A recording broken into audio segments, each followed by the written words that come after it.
Fingerpicking. It is about the coolest thing out there. And a lot of people don't really know how to get started with fingerpicking. But I've put together a course now. It's really just one long lesson in a lot of different parts at TotallyGuitars that really breaks it down to the important elements. And what we do is we start with proper hand position, and this is really important.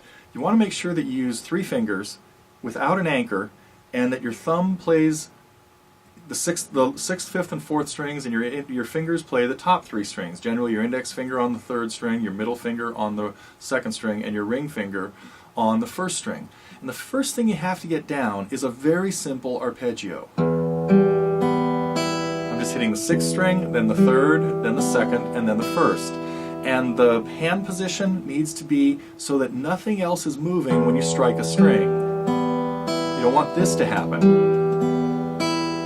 Now this is all the kind of stuff that I address in this lesson. We start with arpeggios and then get into keeping an alternating bass going and working in your fingers. And this is one of the first finger picking exercises I have people do. Keeping a steady alternating bass between the 5th, I'm playing a C chord, between the 5th string and the 4th string, and then just playing fingers in between. Starting with just one finger. Here I'm just playing my index finger on the 1st string.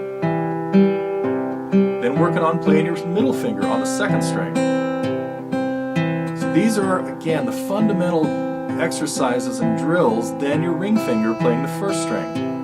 Just keeping it steady like that. Then starting to work in alternating your fingers randomly.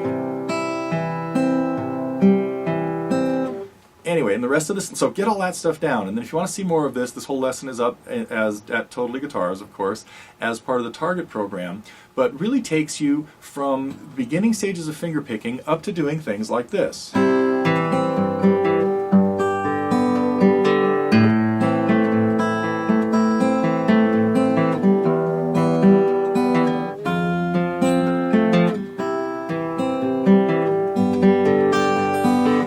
Is all the stuff, but what we mostly talk about is how to create something like that rather than learn it exactly note for note and worrying about what pattern you're doing. But the most important thing about this is it takes you to the point where you can play hundreds, thousands of fingerpicking songs that use these basic techniques. They range from stuff like Dust in the Wind, Landslide, Brain Damage, Blackbird, and then into bluesy stuff. Country blues. So, really encourage you to check out Fingerpicking 101. It's pretty much everything you need to know to get started with fingerpicking and to take it to the point where you can make it your own and apply it to almost anything you want to learn out there. Just Breathe, another example of a fingerpicking song that uses all of these basic techniques. So, come check it out. It's available now as part of the Target program at TotallyGuitars.